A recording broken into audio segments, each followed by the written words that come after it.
irmãs, queridos irmãos, obrigado pela presença, por compartilhar o conhecimento da filosofia Rosa Cruz, e em nome da fraternidade desejamos que as rosas floresçam em Rosa Cruz. Então, essa segunda parte da exposição nós vamos falar sobre a misteriosa Rainha de Sabá. Se nós procurarmos informações na Bíblia sobre a Rainha de Sabá, vamos encontrar muito pouca coisa. Mesmo na lenda maçônica, não encontraremos muita informação.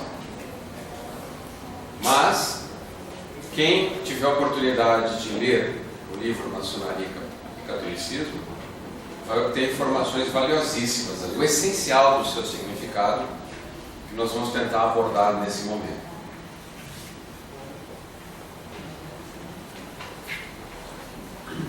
Em primeiro lugar,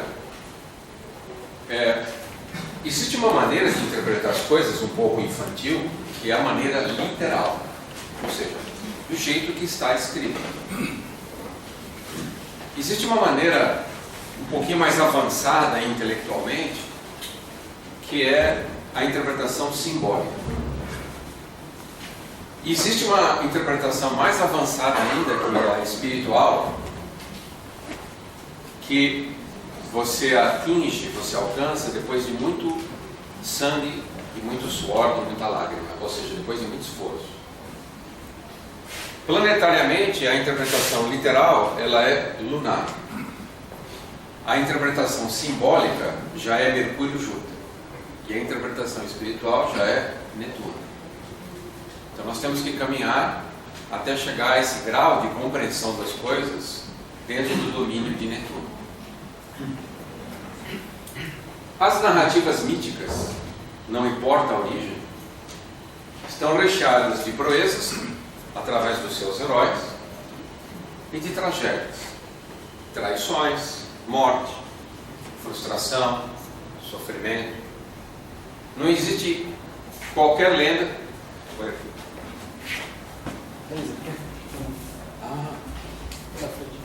Obrigado. Está vendo? Os auxiliares invisíveis sempre estão atuando. Não falhem. Então, as narrativas míticas, mitos, né?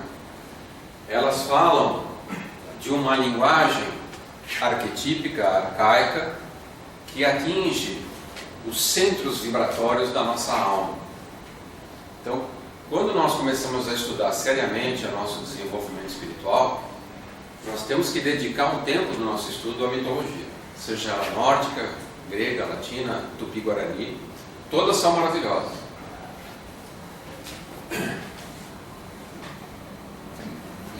E existe a parte trágica, que envolve a natureza inferior do ser humano. Então, toda a narrativa mítica, ela fala sobre a nossa natureza degenerada, como disse a Ana. Nós fomos gerados e uma parte dessa geração degenerou, decaiu, escorregou. Que as lendas, as histórias, povoam com personagens trágicos, demoníacos, que estão vinculados àquilo que nós podemos chamar de falso poder. O falso poder semeia inveja, disputa, ciúme, morte, rancor, orgulho e por aí vai. O falso poder sempre vai estar ligado aos 7 pecados capitais. Sempre. E nós temos que ficar muito atentos ao falso poder, porque ele é muito sedutor. É uma delícia ter poder, né? Hoje em dia, por exemplo, ter poder de compra, poder ir no supermercado, poder ir no shopping center e poder comprar ilimitadamente.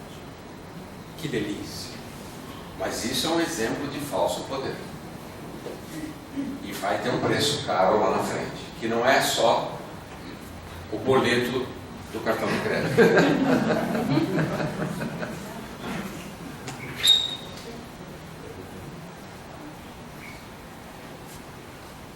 importante nós entendemos que nós estamos sob a égide da separatividade. Por isso que nós encarnamos em sexos opostos. Então, essa separatividade, que é apenas ilusória, porém necessária, ela nos divide basicamente em dois polos. O chamado polo positivo, ou polaridade positiva, que está vinculado aos elementos fogo e ar dentro da astrologia. Então, o fogo e o ar são de polaridade positiva. E a polaridade negativa, ela é despejada também em dois elementos, a água e a terra. Os signos de fogo são Áries, Leão e Sagitário. Os de ar, Gêmeos, Libra e Aquário. De água, Câncer, Escorpião e Peixes. De terra, Touro, Virgem e Capricórnio. O fogo, né, e o ar são maravilhosos e são priorizados dentro da Escola Rosa Cruz. Não que a água não tenha importância, também tem. Mas na Escola Rosa Cruz há um predomínio do elemento fogo. Né? Só que o fogo tem seus efeitos colaterais, o falso poder. O fogo envaidece. Toda pessoa que tem um elemento fogo muito forte, por exemplo, uma pessoa que tem ascendente Sagitário, ascendente Leão, ela vai ser naturalmente convencida de que ela é o máximo. Isso quando ela está em crise. Quando ela está em crise, ela é apenas o máximo. E o ar, onde há predomínio do ar, também há um efeito colateral negativo, que a pessoa fica ensoberbecida, o conhecimento ensoberbece. Devido que tende a pensar e a achar que sabe mais que os outros. Eu sofro desses dois. A água produz temores e reserva. Então, quem tem predominância de água no seu tema natal, tem esse problema. É recolhido, é tímido, não se lança. E a terra tem um problema seríssimo da cristalização. A terra limita e paralisa, inibe o ritmo evolutivo, estanca a dança cósmica.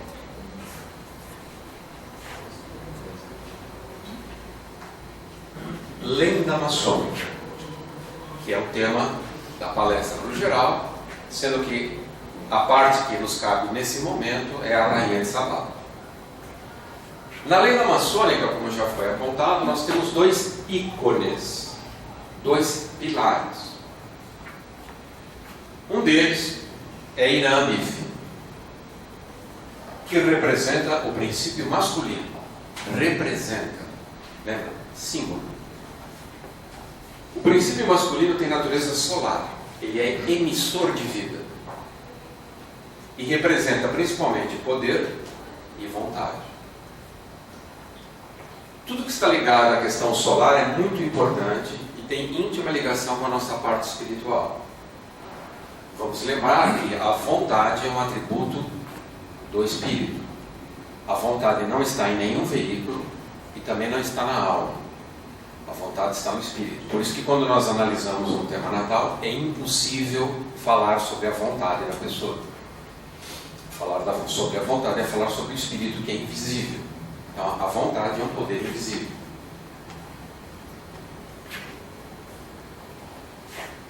Volta um pouquinho. Minha mulher é um pouquinho apressada, tem muito fogo. E eu, para pagar meu carro, mas tem muita água. Pobre de mim. Então, Excalibur está presa numa rocha. É uma espada que está de ponta cabeça e vira uma cruz. Olha que lindo isso. Uma cruz que está aprisionada. Somos nós. Nós somos cruzes aprisionadas na matéria. Esse é um símbolo tipicamente masculino. A espada é masculina. A cruz é feminina. Por que a cruz é feminina? Porque lá você se entrega em sacrifício, você é passivo. Com a cruz, com a espada, você faz guerras, você vence. É o princípio masculino. Vocês já vão percebendo que a ideia da maçonaria e do catolicismo é unir a cruz e a espada. unir o princípio masculino e feminino. Sacrificar-se enquanto luta. É o sacrifício da ação. Agir em sacrifício. Excalibur é um símbolo recorrente. É a lança, a força masculina. Desculpa, Arthur, acho que...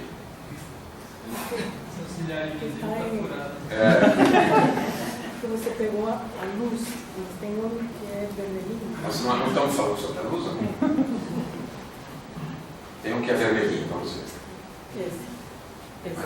Mas é da pale. Vermelho. Opa, outra cidade visível. Legal, aí não falta. Obrigado. Vai funcionar até eu estragar daqui a 5 minutos. Então, a lança é a força masculina. Qual é o princípio masculino? É a capacidade de governar os mundos. Toda instituição forte, autêntica, ela tem a predominância da força masculina, com uma única exceção, que é a igreja. A igreja é a única instituição onde prepondera o feminino. Todas as demais instituições mundanas estão envoltas no polo positivo, na força masculina. Principalmente os governos. Todo governo é um exemplo de espada, de força masculina. Por isso que é comum os governos guerrearem entre si.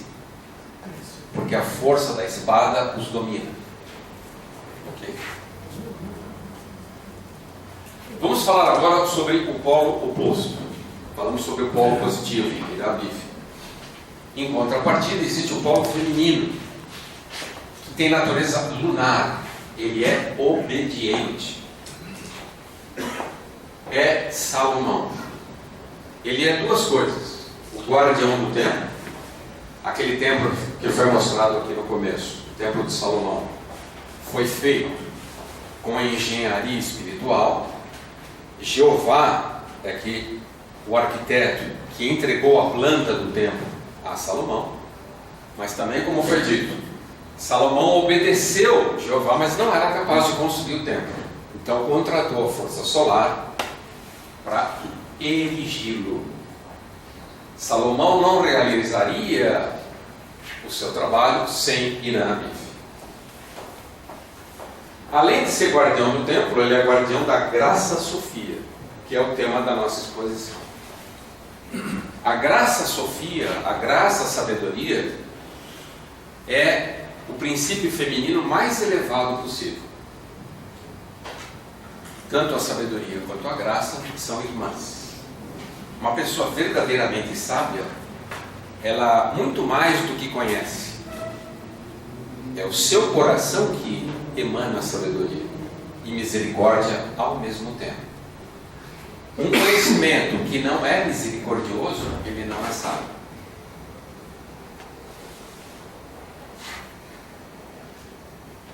O polo feminino, ele depende muito da força angélica, que é lunar, como nós vimos aqui.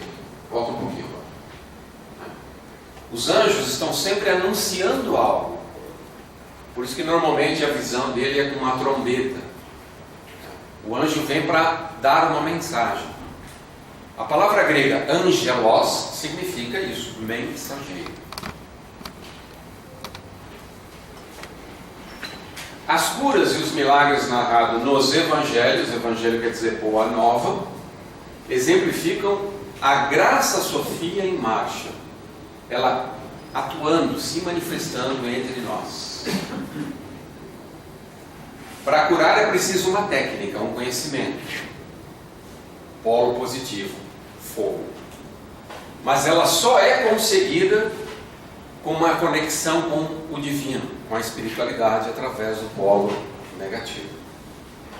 Por isso que o grande segredo é reunir os dois polos. Não vai confundir, achar que você precisa ser bipolar, né? Não é isso. Se alguém for bipolar, tem que falar com o Arthur, que é especialista no assunto.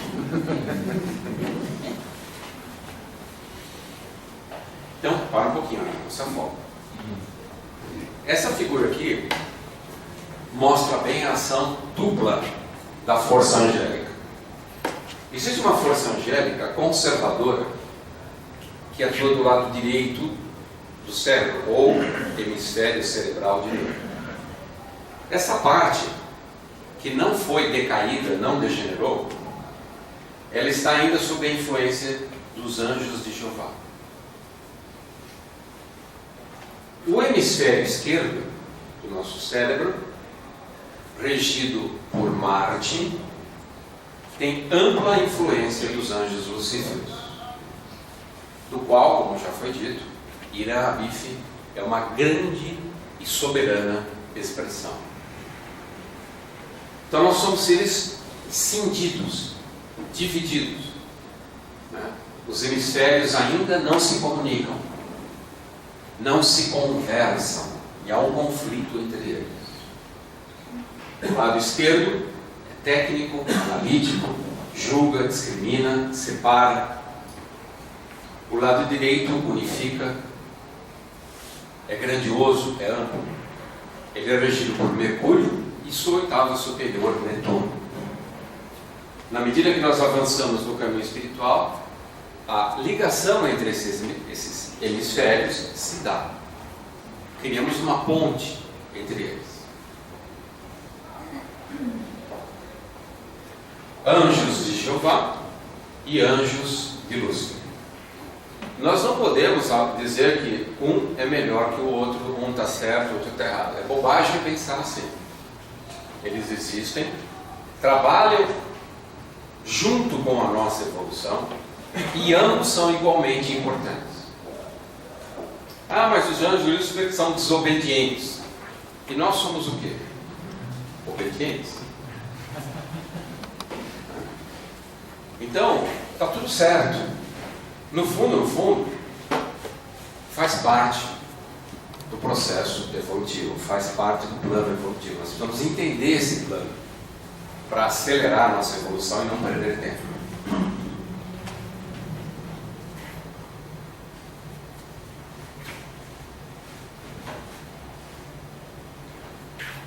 Vamos analisar uma coisa muito importante, que é quando, um raro momento em que os anjos da água e os anjos do fogo trabalham no nosso nascimento.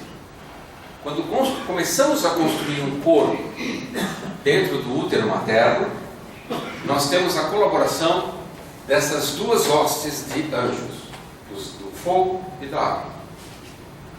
Quando estamos a 1 grau do signo de Câncer, exatamente 1 grau, o nosso anjo, que provavelmente será o nosso anjo da guarda no futuro, a 1 grau de Câncer, coloca o átomo semente do corpo físico no útero materno. Então, toda a estrutura do nosso corpo físico futuro já está ali plantada na matriz do nosso corpo físico. 1 mês, 2 meses, 3 meses. Então, 1º grau de Câncer, portal de entrada das almas no mundo. Pode clicar. 1 mês, 2 meses, 3... No 4º mês, a 1 grau do 4º mês, ou seja, a 1 grau de Escorpião. Então, voltando um pouquinho, desculpa, agora eu estou apressado. A plasticidade da água e dos raios lunares na modelação das formas. Os anjos de Jeová fixam o átomo semente na matriz do corpo físico. Okay. Agora sim. 4º mês. Início do 4º mês. Signo de Escorpião. Segundo signo da triplicidade da água. Aí entram os nossos amiguinhos quentinhos. Né? Os nossos amiguinhos calorentos introduzem a centelha marciana ígnea. Isso faz de nós seres individualizados. Portanto, cada um tem que buscar o seu caminho espiritual, a sua forma de crescimento. Acabou a ideia de existir uma bula, uma regra que serve para todos. Acabou. Essa época já foi. cada um tem que desenvolver o seu próprio método de evolução. Ele introduz então a centelha marciana ígnea. Eu já destruí também. Que é o impulso dinâmico vivificador para forjar a têmpera, o temperamento, o ascendente, tem a ver com o signo de Áries, que é marciano, da individualidade, e o corpo de desejos, o desejo de independência. Eu me torno um ser tão desejante, tão independente, que eu sou capaz até de negar o meu Criador. Eu posso negar a Deus se ele estiver me atrapalhando. Esse cara é chato, me dá doença, morte. Muito conservador, Deus. Eu quero uma coisa mais nova. Isso é tipicamente Lucífero. E finalmente, vamos contar, matemática. 1 mês, 2 meses, 3 meses, começa o 4º mês, 5º mês, 6º mês, 7º mês, 8º mês. É isso? 1, 2, 3, 4, 5, 6, 7, 8, 9, desculpa, 9 mês. Quando eu estou no último grau de peixes, estou preparado, depois de exatamente 9 meses, a encarar o mundo.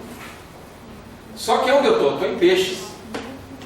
Peixes não tem a mínima vontade de vir para o mundo. Pô, estou lá quentinho, estou lá na água materna, no líquido amniótico, sendo alimentado por um cordão, não tenho que trabalhar, pagar imposto. Está lindo, né? Eu não quero sair daqui ninguém me tira. Aí entram novamente os anjos lucíferos. Chegam no seu traseiro e dão um peteleco. Te expulsam. Ou mais ou menos. Eu espero não danificar a vara de Arão. Valeu. Tá vendo? Eu sou old fashion. Tem que ser com a madeirinha. Então, quando chega aqui no limite entre peixes e Áries, novamente os lucíferos, claro, junto com os anjos da água, porque eles estão ali no líquido amniótico, rompem a bolsa e você tem que vir para o mundo, claro, esperneando e chorando. Pelo amor de Deus, daqui de novo não, né? Trânsito, poluição, doença, que horror. Então, pode clicar. Em peixes, inicia-se a Páscoa pessoal. Eu vou morrer no espírito, que é peixes, para nascer na carne e no sangue, que é Áries. Por isso que o carneiro tem esse símbolo sacrificial, de ser imolado, que ele é carne e sangue. Ok? Então, a passagem de peixes para Áries é a Páscoa individual. Muitos espíritos têm muita dificuldade de vir ao mundo. Eu, por exemplo, carneiro, não queria vir de jeito nenhum. Então tiveram que abrir a barriga da minha mãe. Por isso que eu tenho Marte em peixes. Eu não tive força suficiente para romper a bolsa e nascer. Eu tive medo de vir para esse mundo. Eu tive que ter uma ajuda exterior. Como acontece com muita gente hoje. Tem Marte em Câncer, por exemplo, Marte em peixes. Um Marte fraco, Marte em Libra. Pode clicar.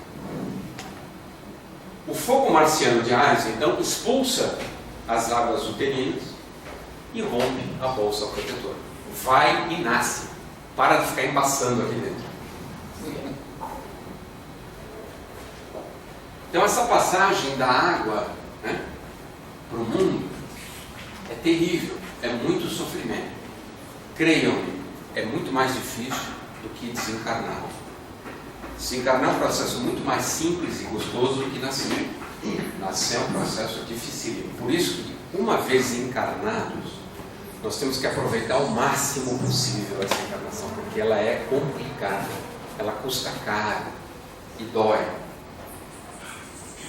Então, é a passagem de peixes para a Páscoa pessoal.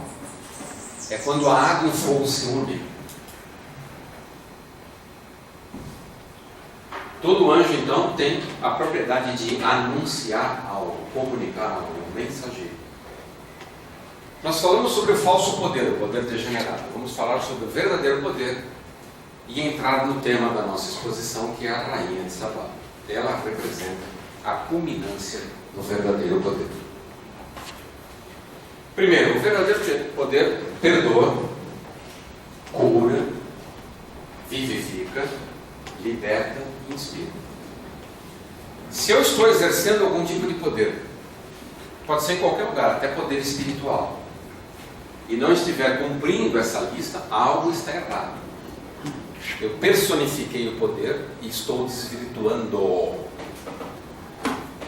Eu tenho que sempre olhar se o que eu faço perdoa, cura, vivifica, liberta e inspira. Caso contrário, reveja, repense, faça um exame de consciência.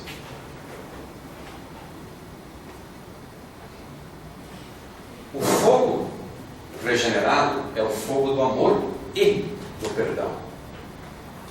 Quem ama e não perdoa é mentiroso. Isso está escrito no nosso ritual. Quem ama a Deus e odeia seu irmão é mentiroso. Está escrito literalmente. Perdoar é tudo.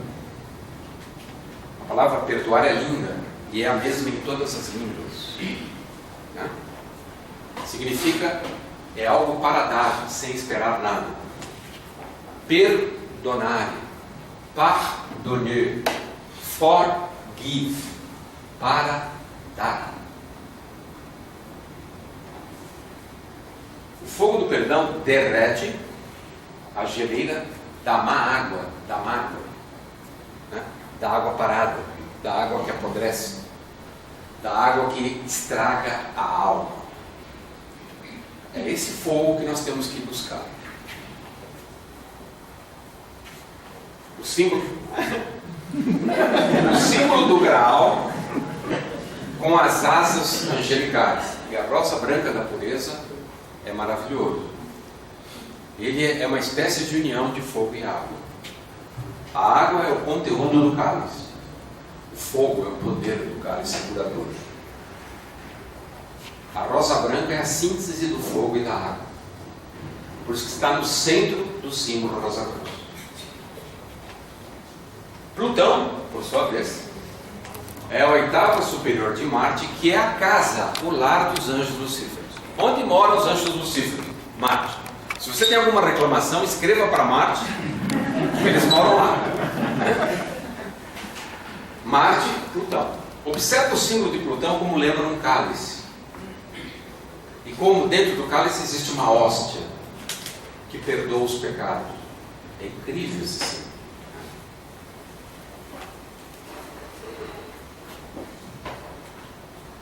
Então, o portador do cálice, normalmente as figuras de São João, o discípulo amado, ele está segurando um cálice. E esse cálice, no interior desse cálice, tem ou uma serpente, ou um dragão, ou uma criatura muito poderosa, que é o poder de transformar a matéria, de transformar doença em saúde, tristeza em alegria.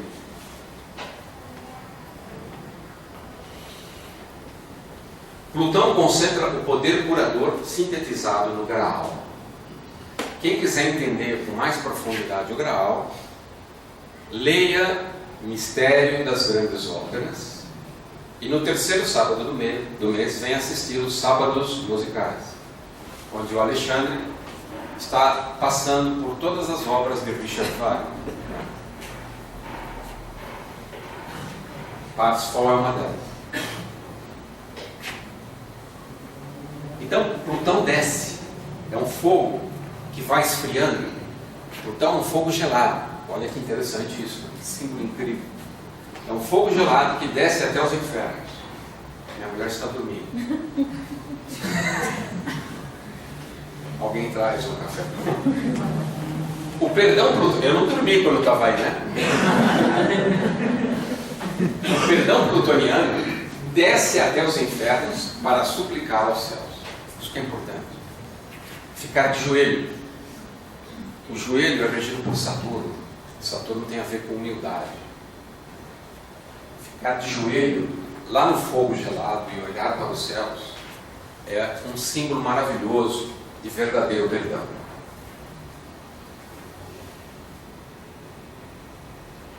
Então, a asa angelical, ela tem que nascer no nosso coração, para que o fogo natural do coração atinja a vibração do ar e atinja a vibração da água, que é a devoção.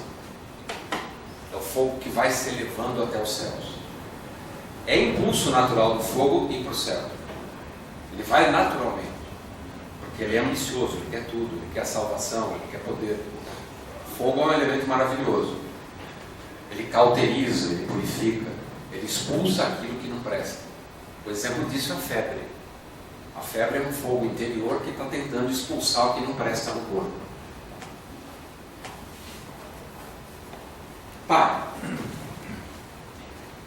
Pai nosso, perdoai-nos as nossas dívidas. Isso tem que ser feito com muita profundidade. Mas a parte mais importante é a segunda. Assim como perdoamos aos nossos devedores. Aqui tem que ser com muito mais intensidade. Nós temos que ativamente perdoar a todos. E lembremos, dentro da escala do perdão, o que é mais importante perdoar? Nós temos que aprender a perdoar aquilo que é imperdoável. Se você só perdoa o perdoável, é pouco. Nós temos que aprender a perdoar o imperdoável.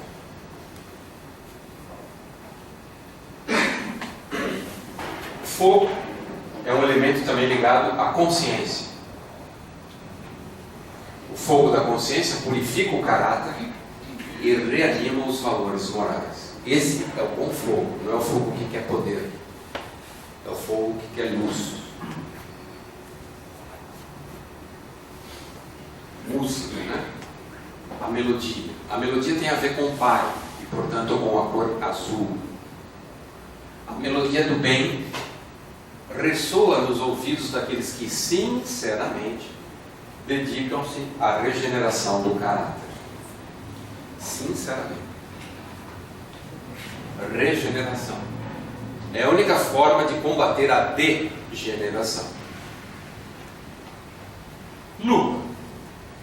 Vamos agora entrar no reino da rainha de Sabá, no reino da alma. A água, por que ela é importante? Porque ela está ligada à memória. O que é a memória? É um solo super fértil, onde nós enraizamos as lições aprendidas na alma. Quanto melhor esse solo, mais profundidade e nutriente a raiz encontra, mais lúcida e transparente será a nossa memória. Ontem me perguntaram por que hoje existe tanto problema de Alzheimer. Por que as pessoas a partir de uma certa idade esquecem tanto? A resposta é simples. Se você leva uma vida que não vale a pena, se você leva uma vida que não é dedicada a Deus, lá dentro você vai trabalhar para esquecê-lo, porque você não gosta da sua vida. Então é normal você esquecer. Quem ama a vida que traça em direção a Deus, torna a sua memória cada vez mais lúcida, cada vez mais limpa. Por que os nossos antepassados com 90, 100 anos ficavam contando historinhas para a gente da infância, ricas de detalhes? Porque há umas 3 gerações atrás as pessoas eram muito mais devotas. Deus estava presente no dia a dia dessas pessoas. Nós perdemos muito isso. O mundo materialista que está diante de nós, de alguma forma, coloca uma muralha entre a nossa relação pessoal com Deus. Nós temos que quebrar esse muro.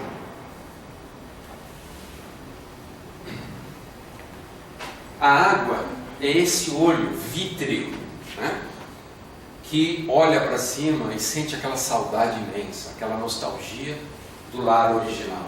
Que saudade, que saudade. A água estimula a devoção e nutre a alma que tem piedade, que tem misericórdia, que quer consolar os semelhantes. A vida espiritual verdadeira, autêntica, exige o santuário inviolável da paz interior. Algo que nós temos que examinar nas nossas vidas. Se a gente passa o nosso dia a dia falando que é uma matraca, é algo profundamente errado. A vida espiritual cresce no silêncio. Nós temos que aprender a fazer muito mais do que falar. Nós temos que, quem não consegue fazer isso, tira uns 2 meses de férias e vai para Minas Gerais. Aprender a fazer em silêncio.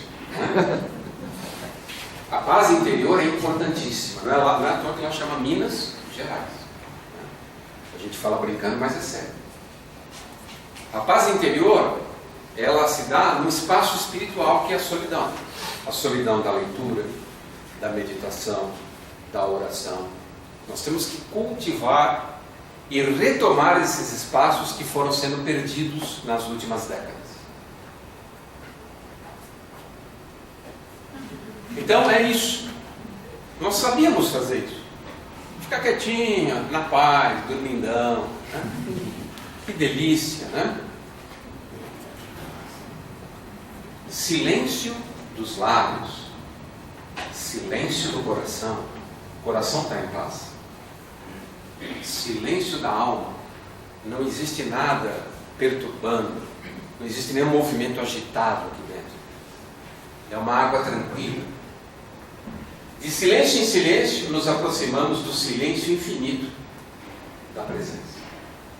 Sentir a presença de Deus em nós. É uma experiência espetacular.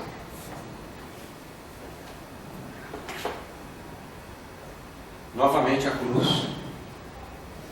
E o fogo saindo da cruz. E a cruz imersa na água. A cruz é o ponto de contato entre a água e o fogo. Nós só conseguiremos unir a água e o fogo dentro de nós se aceitarmos a cruz, como falou Ana Maria. A cruz do Cristo e a nossa cruz pessoal. O sincero e dedicado aspirante à vida espiritual converte, né, regenera, muda a versão, matéria densa em substância sutil. Chegamos aonde queríamos. O que é a rainha de Sabá? A rainha de Sabá é a matéria espiritualizada. Substância sutil. Na Terra? Não, em todo o universo. A rainha de Sabá é um ente cósmico, arquetípico, que representa matéria espiritualizada.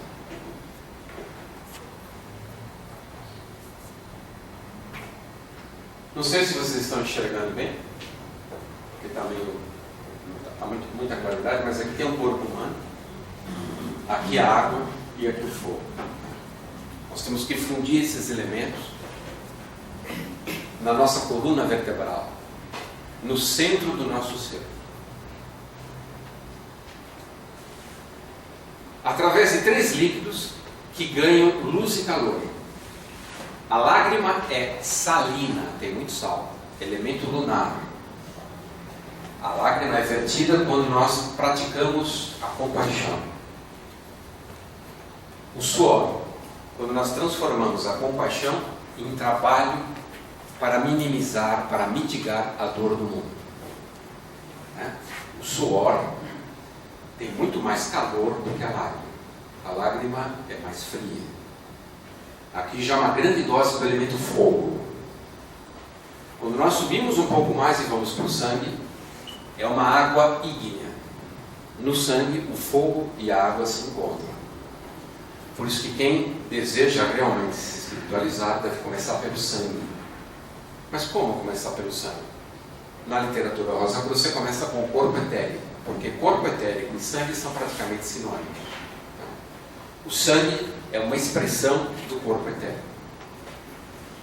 Então, da lágrima, nós temos que ir para o sangue. Compaixão, trabalho, sacrifício.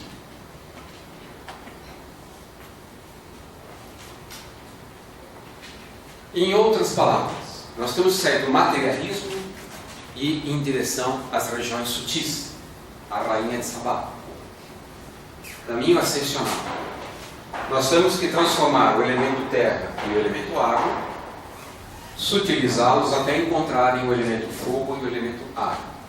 Esses 2 elementos, se você soltar, eles caem.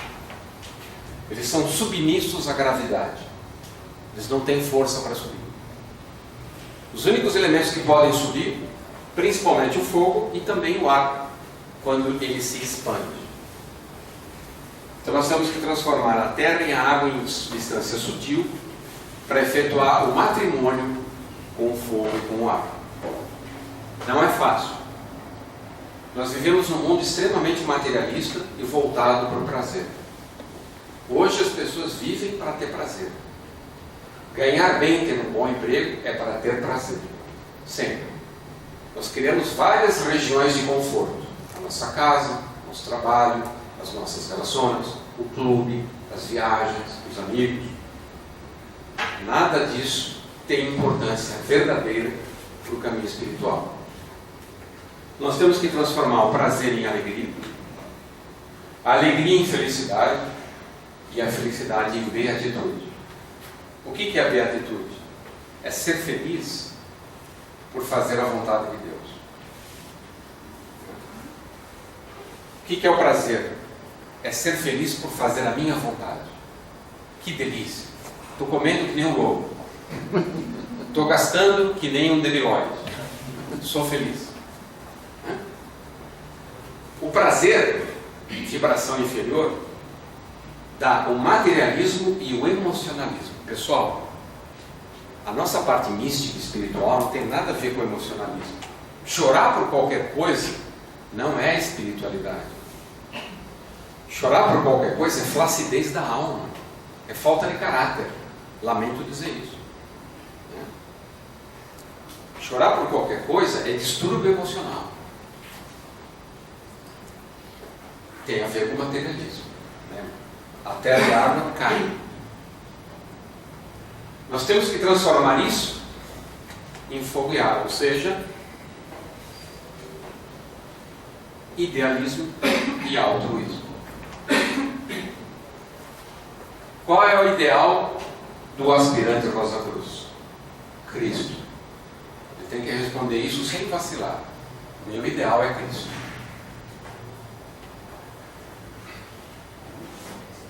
Assim sendo, nós vamos criar a estrela, o pentagrama, que está no símbolo Rosa Cruz, pode clicar. O pentagrama, que também foi mostrado no Homem Vitruviano, né, aquele quadro do Da Vinci. Essa estrela, ou corpo-alma, é a nossa carta de alforria, a nossa liberdade. Através do corpo-alma nós poderemos conhecer países estrangeiros. Nós nos libertaremos do processo encarnatório, ou também como é conhecida, a roda de Sansara. Na beatitude, corpo, alma e espírito são banhados pelo poder do amor e da graça. Amor e graça. Graça Sofia.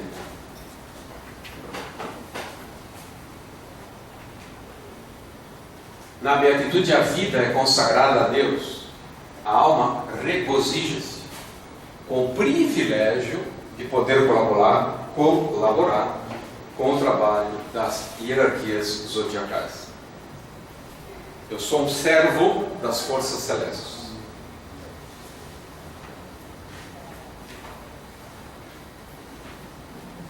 É imperativo espiritualizar o pensamento e a imaginação até alcançar em elevada frequência do unificante mundo do Espírito Divino.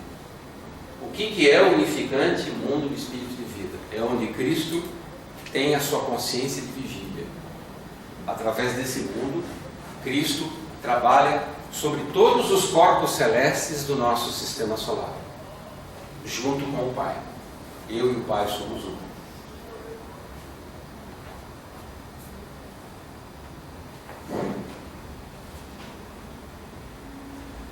É a consciência de ser, fogo e ar, com a ciência de existir, água e terra. Em fiel colaboração, não há conflito. Eu não tenho vergonha do meu trabalho. Eu não preciso esconder o que eu faço. A minha vida pública e privada não tem diferença. Eu sou uma pessoa íntegra.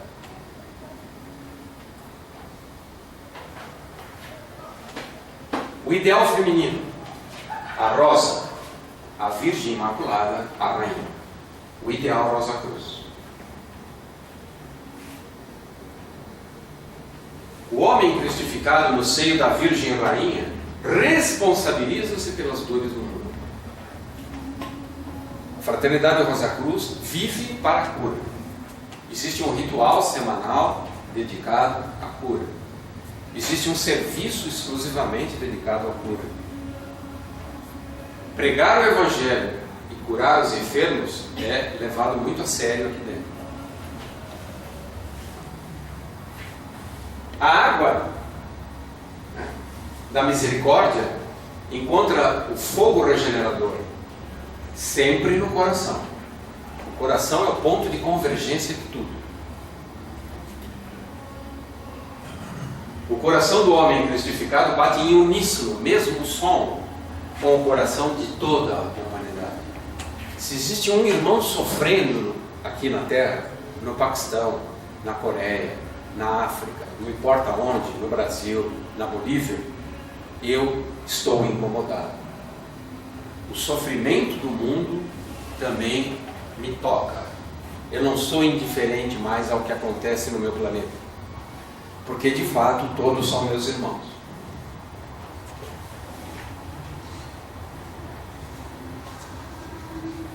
As mazelas humanas são transmutadas através da onipresente e inefável ação da força espiritual, a panaceia espiritual, que ocorre sempre à meia-noite.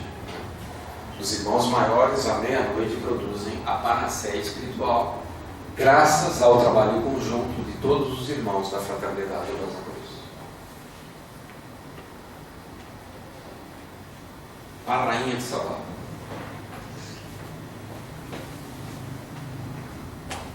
Quanto tempo? 10 minutos. Pode ir. A Rainha da Graça e da Paz. A graça está associada ao planeta Júpiter, a paz ao planeta Netuno. Afasta as forças de índole escura, que nós chamamos de doenças, que agem contrariamente ao propósito da vida. Quando nós temos uma doença, algo em nós denuncia: meu amigo, você está fazendo algo contra a vida. Isso que você está fazendo está sendo manifestado aqui no fígado, no osso, na pele. Aí eu preciso aprender a ler o que aquilo significa. Aí a ciência astrológica ajuda muito.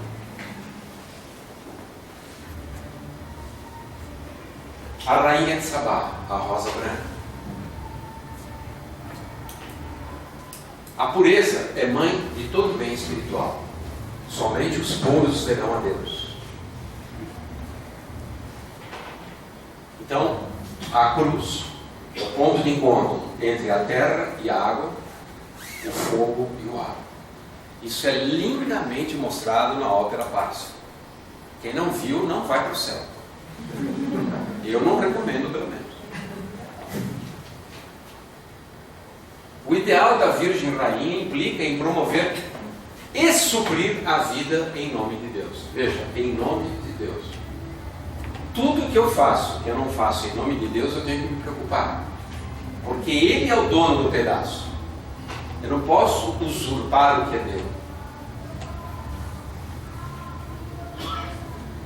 A Virgem, então, através do seu sacrifício, a Rainha Sofia, pura e santa, inspira os operários na vinha do Senhor. O elemento feminino é fundamental. A Virgem Rainha Sofia é o ícone da dedicação e do sacrifício pela obra divina. Quando o anjo anunciou que ela daria luz ao Salvador do mundo, imagina você receber essa notícia. Olha, você só vai fazer, meu filho ele só vai salvar o planeta, que tal? O que você acha? Eu morreria do coração. E ela, com tremenda humildade, claro que ela ficou atordoada, com extrema humildade, ela aceitou esse encargo que, meu Deus do céu, imagine o que é isso.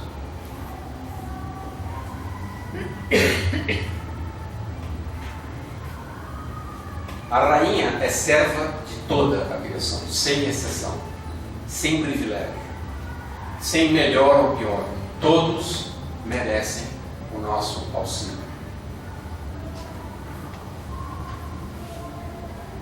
Pai, seja feita a vossa vontade.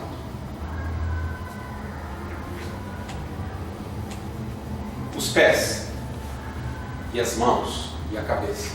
Como nós vimos no começo, os pés peixes, cabeça ares, eles têm que se encontrar. Vamos lá, Amore. Em suprema reverência, a cabeça rebaixa-se e respeitosamente toca os pés, lava pés. Como isso funciona astrologicamente? No zodíaco, Áries, cabeça, touro, gêmeos, braços, né? Capricórnio, joelhos, aquário, tornozelos, peixes, pés. Os pés devem tocar a cabeça para nós completarmos o nosso círculo. Peixes, pés, Áries, cabeça. Peixes, elemento água. Áries, elemento fogo marciano. Há um ponto de encontro entre eles. Apenas encontro. Nós temos que uni-los. Qual é o símbolo que une os dois? A água desce em humildade. O fogo sobe em exaltação. A Deus, claro, não a si mesmo. Pode clicar. E forma o selo de Salomão. A estrela que dá vida. A estrela que dá vida. É a fusão. É o selo da rainha de Sabá. Também. Nesse aspecto, eu desenvolvo uma consciência iluminada, o fogo que subiu, e o coração compassivo, a água que desceu até o mais humilde dos seres criados.